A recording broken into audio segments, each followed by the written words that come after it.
Mom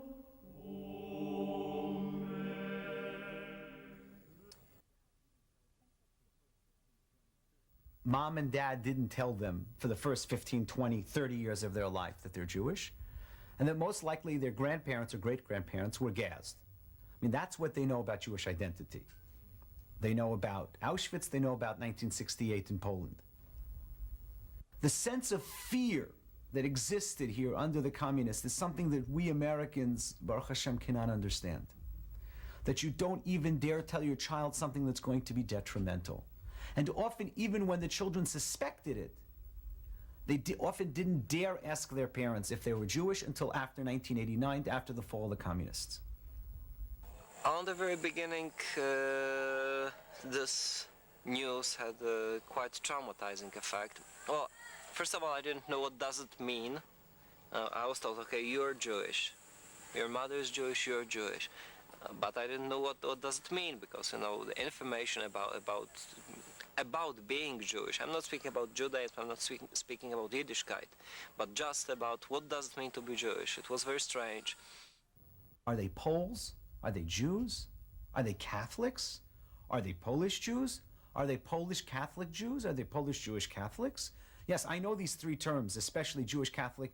There are two different ethnic groups. They are mutually exclusive by all rules of theology and halakha. But these people are who they are. They were brought up as Catholic, a significant percentage baptized. And so they're working out these problems. And often for them, trying also to deal with the Shoah is very difficult.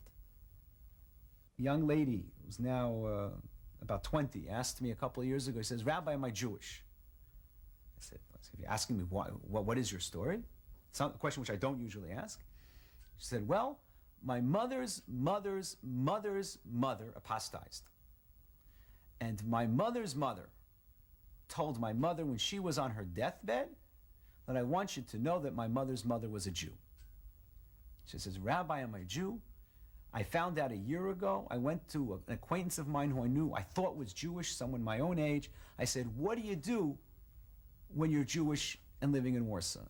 And the young lady says, well, the friend said, 'Well, you go to Camp Lauder.'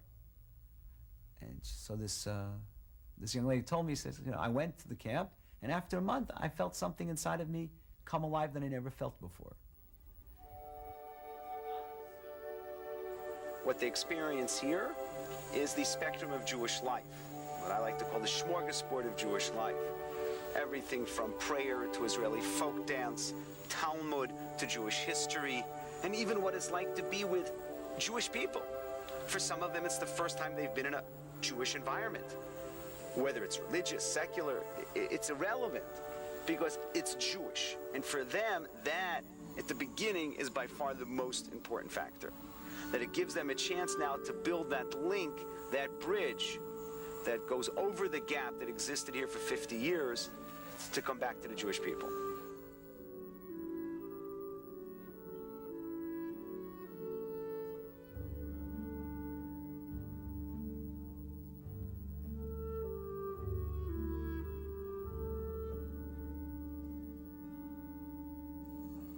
I had kind of an image of the Jew that it must be, the person with the curly black hair and, the big nose. My nose at that time wasn't big like that. And, I was looking in the mirror and I do not look, I saw some pictures of Orthodox Jews, wearing yarmulkes, etc. And I was not this person, so something is wrong. And so for many years, I pushed this thing aside. I wasn't thinking about that too much. And then I've learned that maybe it's a great thing to be Jewish, because I met the people who are brilliant, who are very intelligent, very bright. And they were saying about themselves, they were not practicing Judaism, but they were saying about themselves that they are Jewish. So when we say that for a young Polish Jew to be Jewish today means that Hitler didn't win, it's not only on a global or a national level for the Jewish people. It means that his family, his Jewish family, does not die with his grandfather or grandmother. That there is a continuity. That the the link going back to Abraham continues in spite of what has happened. The young Jews of Poland that come to our programs, that are involved in other programs, are the example of how human spirit cannot be broken. That the desire, that the need to return to the Jewish people is not something that will ever be wiped out. And that in spite of it all, and along with it all, they will find their place in the Jewish people. And it is our obligation to help them find that place.